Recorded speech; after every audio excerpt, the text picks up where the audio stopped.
Hello জনতা, আসসালামু আলাইকুম। আমার সঙ্গে আছেন আপনাদের পরিচিত জকিগঞ্জের একজন কৃতি সন্তান। ওনাকে তো আপনারা সকলেই চিনেন, আমি আর আপনাদেরকে কি বলবো। ভাইয়া, এখন আমরা কি করতে এখানে এসেছি?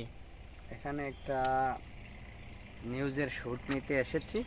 তো অনেকক্ষণ থেকে একটা বক্স পপের জন্যই দাঁড়িয়ে আছে, মূলত কাউকে পাওয়া যাচ্ছে না। আর দুই একজনকে পেয়েছিলাম, ওরা বলতেছে ভাই আমি ক্যামেরাতে কথা বলতে পারবো না, ওই জন্য বক্স পপ নেওয়া হচ্ছে না। তো দাঁড়িয়ে আছি, দেখি কেউ একজন মানে শাহী সুন্দর মানুষ আসে কিনা।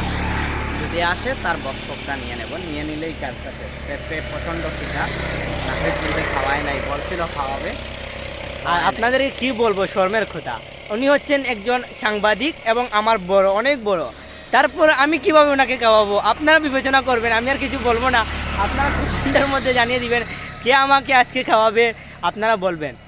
সে মূলত আমাকে বলেছিল খাওয়ানোর জন্য, তো পরে আনার পরে বলতেছে ভাই আমি খাওয়াতে পারবো না, এখন আপনি খাওয়াবেন। আসলে আমি আসছি তো আপনার সঙ্গে, হুম। আপনার এই এটিসি না কি বক্স বক্স পপের জন্য।